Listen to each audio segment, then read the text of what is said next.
Most of the dolls were out on the desks. I had carried mine in a little paper bag. I put it inside my desk without even taking it out of the bag. The bell hadn't rung yet. Elizabeth and Hilda were walking up and down the aisles, pointing to the dolls and whispering. When they came to my desk, Elizabeth said in a low voice, "Miss Stigley's going to be mad at you, Jolly Molly. She doesn't like people who don't do their homework." "I did it," I muttered. "Well then, let's see it." I shook my head.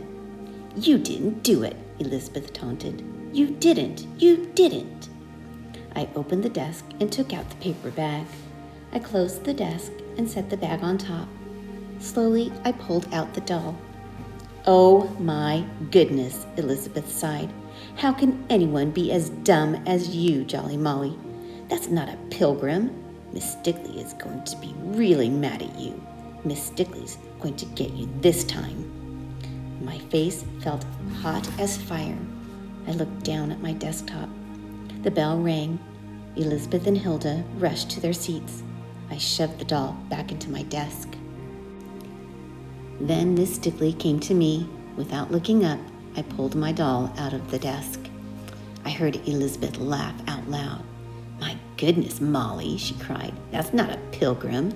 That's some Russian or Polish person. What does a person like that have to do with pilgrims?" "She's very beautiful," Miss Stigley said. Perhaps Molly just didn't understand. I looked up at Miss Stigley. "Mama said," I began. Elizabeth giggled again.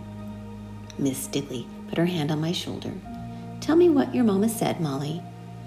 "This doll is dressed like Mama," I explained slowly. "Mama came to America for religious freedom, too. Mama said she's a pilgrim." Elizabeth hooted. She wasn't the only one. Miss Stigley marched up to the front of the room. She turned and faced the class. "Listen to me, Elizabeth," she said in a loud voice. "Listen to me, all of you.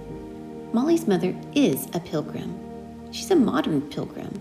She came here, just like the pilgrims long ago, so she could worship God in her own way, in peace and freedom."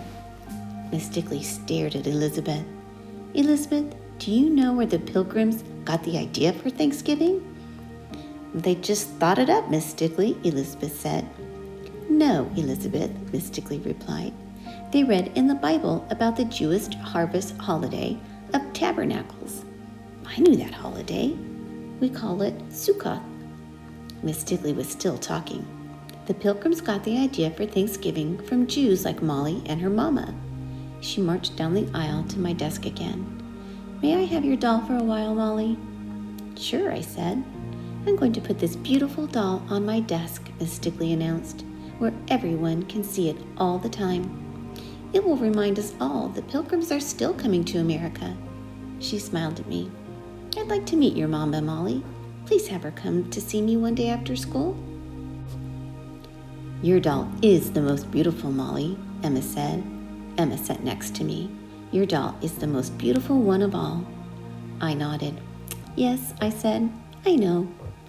I decided if Miss Stigley actually invited her, it was all right for Mama to come to school.